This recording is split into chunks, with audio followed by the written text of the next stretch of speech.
Bonjour à tous, alors on est le 1er décembre, ce qui veut dire qu'il va y avoir une nouveauté Warband. En fait, il va pas y avoir une nouveauté Warband, il va y en avoir 3. Donc on vous a préparé une belle petite surprise sur ce mois. Qui dit décembre dit Noël, qui dit Noël dit lance-flamme. On va donc passer du côté du foyer ce mois-ci. Et c'est pas avec une figurine qu'on arrive, mais avec 2 figurines. En effet, pour décembre, on a fini le starter pack du foyer, qui a été donc sculpté par Stéphane Camosetto, et toujours sous la plume de Thomas Rome. Donc vraiment des designs qui défoncent. Sur le foyer, on a vraiment poussé un petit peu le cran, tout simplement à cause de l'expérience qu'on a aussi maintenant au niveau du caractère design. Et alors Stéphane, c'est vraiment tout simplement une grosse brutasse. Du coup, le foyer il déglingue et ça y est, on a notre starter pack qui est prêt. On va pouvoir commencer donc vraiment à s'amuser aussi au niveau de nos parties, parce qu'on va avoir 3 différentes factions pour commencer à composer nos petites warband au format exploration. Et d'ici quelques mois, on aura assez de figurines, d'ici 2 mois d'ailleurs, on aura assez de figurines pour vraiment commencer à tester le format affrontement, donc avec le plateau complet et avec un deck de 14 cartes. Donc je pense que ça va être vraiment ultra motivant. Et avant de passer à une nouvelle petite surprise qui arrive pour ce mois-ci, il est temps enfin de découvrir la peinture et la sculpture des 2 nouvelles figurines. Donc à nouveau une fois le belge de base. Donc à nouveau ça a été peint par Alexandre Gilles, donc Mad Studio, et il a vraiment déjà fait un travail de taré sur le Flamine. Moi le visage il m'a complètement bluffé, je trouve qu'il a fait un travail de ouf. Vraiment j'adore le traitement qu'il a fait sur cette figurine, et c'est aussi un de mes sculptes préférés de la gamme maintenant depuis qu'il est arrivé. J'adore vraiment le travail que Stéphane a fait là-dessus. J'ai un petit faible pour les personnages un peu faiblards, un peu maladifs, et là on a vraiment un personnage qui est déjà dans une tranche d'âge un peu plus élevée, hein. Le Flamine c'est un peu un vieillard, et il passe sa journée à prendre des fumées hallucinogènes. C'est une fumée qu'on appelle la suffoque, qui est vraiment qu'ils utilisent pour brainwasher un petit peu les nouveaux cultistes arrivés, les cultistes enrôlés.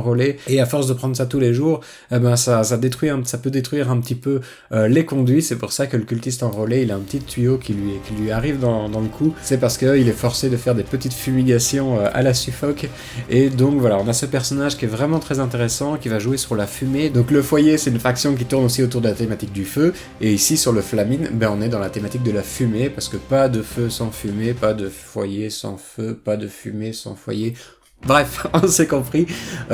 Forcément, ici on est dans la thématique de fumée, de feu, et je trouve ça intéressant d'avoir un personnage qui n'a pas réellement de feu sur lui, mais avec plein de volutes de fumée. La figurine a d'ailleurs plusieurs options, où vous pouvez soit la laisser vraiment sans fumée, si vous trouvez ça un petit peu plus peut-être abordable au niveau de la peinture aussi. Vous pouvez lui mettre une petite bouffée de fumée qui sort de son masque respiratoire, comme sur l'illustration de Thomas, ou alors vous pouvez aller vraiment sur la grosse volute de fumée qu'on est venu s'amuser à faire avec Stéphane, et qui a été magnifiquement peinte avec cette teinte un petit peu verdâtre par Alexandre. Le deuxième personnage pour compléter notre starter pack, c'est le Purifié. Alors j'ai longuement hésité pour ce personnage à le mettre dans le starter pack. Pourquoi ? Parce que c'est un personnage un peu plus spécialiste, un peu plus balèze, mais qui est difficile à utiliser. Il coûte assez cher quand il doit tirer, il est assez lent. Donc dans un starter pack, c'est peut-être pas la meilleure idée, mais le foyer, c'est vraiment aussi une faction qui est un peu plus difficile à prendre en main, avec justement cette notion de figurine spécialiste, plutôt que d'avoir quelque chose de très versatile. Du coup, je me suis dit que c'était intéressant de mettre dans le starter pack quelque chose qui corresponde déjà au gameplay de la faction, avec déjà les difficultés de prise en main qui peuvent y être associées, mais aussi, on va bien se l'avouer, parce que cette espèce de personnage à moitié cadavérique avec des gros lance-flammes, c'est tout simplement un énorme kiff. Du coup, j'avais envie de faire cette figurine qui est un des personnages que moi j'aime vraiment beaucoup dans cette faction. Du coup, j'avais juste envie de me faire plaisir avec un sculpt qui allait vraiment envoyer du gros bois, et pour le coup, c'est vraiment top. Avec Stéphane, on a vraiment travaillé pour essayer d'agrandir, d'exagérer un petit peu le concept de Thomas, qui est vraiment ultra cool, mais on avait envie de quelque chose d'un petit peu plus fun, donc on est venu agrandir un petit peu les bonbons qu'il a dans le dos. Stéphane a eu l'idée de les faire asymétriques pour donner encore plus de déséquilibre à la figurine. On a poussé le mouvement au niveau de ses jambes, au niveau de ses bras, histoire qu'elle ait vraiment l'air déséquilibrée, parce que le personnage, on se demande un petit peu, est-ce qu'il est encore vraiment vivant ? À vous de voir si à votre avis le foyer réanime des cadavres un petit peu comme l'Institut, alors qu'ils condamnent eux-mêmes cette pratique, ou si le Purifié est vraiment un personnage béni par la Sainte Vérité, ce qui lui permet de continuer le combat malgré les brûlures atroces qu'il a subies. Donc là, moi à l'heure de cette vidéo, j'ai pas encore vu la peinture, Alexandre est en train de la réaliser, du coup ça va être un petit peu une surprise pour moi, mais je me fais pas trop de soucis connaissant le niveau de notre peintre. À mon avis, les images que vous êtes en train de découvrir doivent être canon, et si c'est pas le cas, je suis dégoûté. non, je me fais pas de soucis. À mon avis, on va vraiment avoir un travail de peinture qui doit être dément. C'est pas tout pour les sorties du mois de décembre, parce que ça y est, on a fini le pack de décors imprimables sous la thématique de la caravane. Donc c'est vraiment un pack de décors qui est très axé cyberpunk, qui représente des rues de Managone. On a réalisé 7 décors que vous allez pouvoir imprimer vous-même ou via un service d'impression. Moi malheureusement j'ai pas d'imprimante et j'ai surtout pas la technique pour le faire, donc je peux pas fournir ce service d'impression. Si des imprimeurs regardent cette vidéo et désirent proposer de services d'impression, n'hésitez pas du coup à prendre contact avec moi, on va voir pour peut-être mettre quelque chose en place pour pouvoir rediriger les gens directement vers vos boutiques, histoire de proposer des impressions que vous allez pouvoir maîtriser peut-être plus facilement, parce que c'est à chaque fois les mêmes qui vont revenir, donc celles de nos décors, de nos plateaux, de nos dés aussi qui sont disponibles toujours en impression gratuite. Donc ce décor, je vais vous le présenter. Ça fait un bon petit moment qu'on travaille sur ce pack. Pourquoi ? Parce qu'on voulait vraiment qu'il soit au poil. Du coup, on a dû faire plusieurs impressions, revenir sur certains détails qui marchaient un peu moins, histoire que tout soit vraiment calé et vraiment bien fait. On peut déjà féliciter Corentin pour un travail de malade déjà sur ce pack. Donc, voici les décors que nous avons réalisés. Premièrement, le plus simple d'entre eux, le plus petit, c'est une petite barricade, un petit stop routier. En fait, celui-ci sort du sol parce que forcément Managone c'est une cité volante et du coup j'imagine très bien que ces petits blocs anti-circulation, ils peuvent les faire sortir d'un peu n'importe où dans les rues. Donc en fait le bloc il sort du sol, c'est pas quelque chose qu'on est venu installer, c'est vraiment un truc un petit peu plus technologique avec cette petite lampe néon qui va pouvoir vous permettre de faire des petits OSL. Le mien il est un petit peu merdique, mais peut-être que des meilleurs peintres que moi arriveront à faire un effet un petit peu plus cool. Il y a moyen de venir mettre des petits tags ou quoi dessus. Je pense que c'est un décor qui est assez sympa pour avoir des petites choses à placer très facilement. C'est pas relou à peindre aussi, ça va vite. Du coup, c'est très facile pour habiller une table.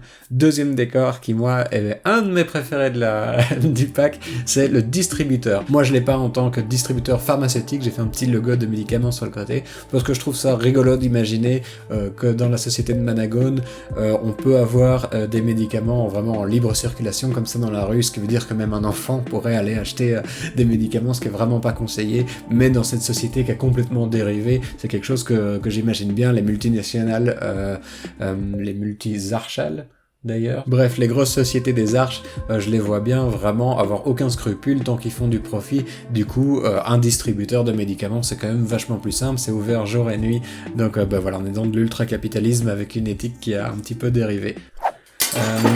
Pourquoi je fais ça, je ne sais pas.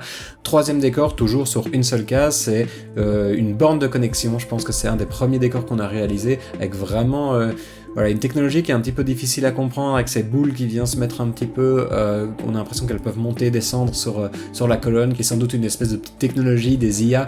On retrouve un petit peu l'idée des 3 têtes des IA qu'on peut retrouver sur l'illustration de Thomas, et donc cette borne de connexion qui va vraiment nous mettre un petit peu dans l'ambiance des rues de Managone, dans une société qui est dominée par l'informatique, c'est-à-dire que n'importe où, dans n'importe quelle rue, les personnes peuvent venir se connecter un petit peu au réseau, histoire de prendre leurs informations, vos attributions de métier, où est-ce que vous devez vous rendre à telle heure. Vraiment, votre vie est un petit peu organisée par les IA, donc vous avez comme ça ces petites bornes qui vous permettent d'avoir toutes vos informations où que vous vous trouviez. On passe au quatrième décor, on augmente un petit peu la taille à chaque fois, on va passer sur un décor un petit peu plus récent que Corentin a fait, donc là il y a un petit up au niveau du niveau de sculpture je trouve, et vraiment celle-là elle est ultra classe. Il s'agit d'une poubelle auto-incinérante, donc vous avez une partie poubelle et une partie vraiment qui est tout un petit mécanisme avec une cheminée pour pouvoir brûler automatiquement les ordures sans qu'il y ait tout un travail d'ouvrier à faire. Tout est automatisé dans Managone. C'est un décor que moi j'aime vraiment beaucoup parce qu'il y a des tuyaux qui partent un petit peu dans tous les sens et j'aime beaucoup ce genre de détails vraiment qui donne un petit peu de chaos organique à la machine. Moi ça me plaît beaucoup et on a donc cette poubelle poubelle auto-incinérante qui est très très reconnaissable. C'est un décor aussi que Corentin a fait sans avoir Thomas qui fait une illustration derrière, donc c'est un des premiers décors qui est lui-même designé et voilà, je trouve qu'il a réussi à avoir avoir quelque chose qui est visuellement très compréhensible. Donc petite poubelle, voilà, ultra cool, un petit décor de 2 sur 2, assez sympa pour venir à nouveau habiller vite fait votre plateau. 5e décor, on arrive presque au bout, et là on monte encore d'un cran avec un décor qui fait 3 cases, histoire de donner plus d'options au niveau, plus de modularité au niveau de votre plateau. Et là c'est vraiment peut-être un des décors les plus fun, c'est un stand de street bouffe en fait, de street food, de street bouffe, c'est bien street bouffe comme terme aussi, c'est un stand de street food, donc c'est voilà, dans le thème du cyberpunk, je trouve que les petits stands un peu dans la rue qui font de la bouffe vite fait, c'est assez dans le thème, du coup ça me semblait intéressant d'en avoir un. Il a aussi rajouté ce petit néon avec une écriture un peu japonisante sur le dessus, histoire de pouvoir commencer à venir mettre un petit peu de couleur aussi dans les rues de Managon, de pouvoir donner des petites impressions d'éclairage, parce que qui dit cyberpunk dit aussi un petit peu des éclairages néons et des choses comme ça, donc voilà, on devait un petit peu intégrer cette thématique aussi là, même si on veut pas trop en faire, parce on travaille pas le cyberpunk dans une idée de rétro-futuriste comme on peut souvent le voir avec un côté très 80s, on essaie de faire quelque chose un peu plus au goût du jour, mais voilà, ce petit stand de street food qui a une super petite particularité, c'est que vous avez des petits rideaux que vous pouvez venir mettre devant votre stand ou non, vous pouvez le placer ou pas. Qu'est-ce que ça va changer? C'est qu'on a réfléchi ça en termes de gameplay, c'est-à-dire que lorsque le rideau n'est pas mis, eh bien c'est un décor de 3 cases mais qui ne bloque pas forcément les lignes de vue, tandis que lorsque le rideau est mis, ça bloque les lignes de vue. Ça a à nouveau vraiment une toute petite option qui va venir un petit peu changer les choses au niveau de votre gameplay, donc je trouve ça ultra cool, ça fait un peu 2 décors en un. 6e et avant-dernier décor, on va passer vraiment au décor qui commence à prendre un petit peu plus de place, qui gâche bien les lignes de vue, histoire de donner quelque chose de plus intéressant en gameplay. Et moi c'est un décor que j'aime beaucoup, il s'agit d'un transformateur énergétique, c'est-à-dire que il y a des batteries d'énergie qui sont fournies généralement par l'Institut, des batteries qui ont été produites grâce à la technologie de fusion nucléaire, et ces batteries, une fois placées dans le transformateur, vont pouvoir permettre de rediriger l'énergie vers certains quartiers. Et c'est un décor vraiment qui est vraiment là pour être un gros bloc qui obstrue bien les lignes de vue, histoire de donner des parties où vous allez devoir bouger un petit peu plus pour voir vos cibles, et où vous allez pouvoir vous cacher pour vous protéger des tirs adverses. Du coup voilà, ce gros décor qui a vraiment un look que moi j'aime beaucoup, décor qui est très chouette à peindre, il y a vraiment moyen aussi de venir le convertir très facilement si vous voulez venir rajouter du détail dessus, parce qu'il y a des grosses surfaces, donc il y a de quoi s'amuser aussi sur ce décor.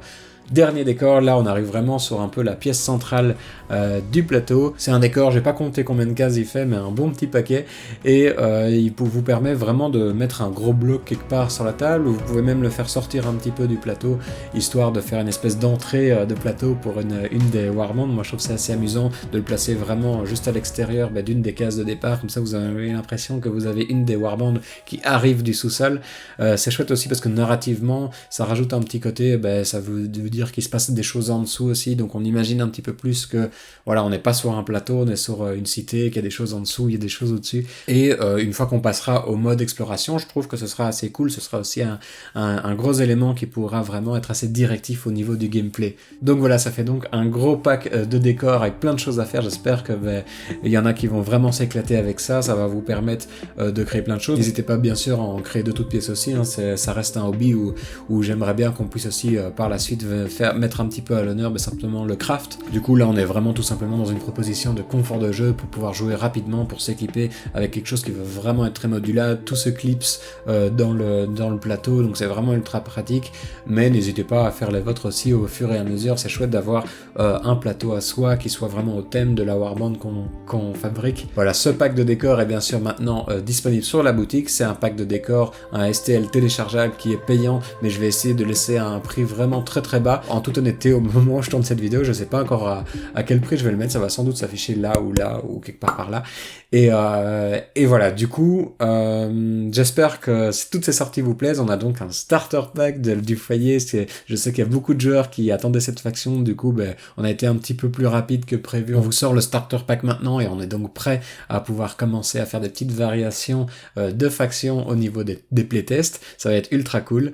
Et un pack de décors, histoire de maintenant, on a vraiment tout pour pouvoir commencer à jouer. Voilà, donc j'espère qu'entre toutes ces sorties et toutes ces annonces, vous restez ultra motivé pour le jeu. Il est temps de jouer. On se retrouve donc pour de prochaines aventures, peut-être caméra à la main, avec des joueurs enfin, et surtout avec un plateau qui va commencer à avoir de la gueule. Donc on se retrouve pour tout ça le plus rapidement possible.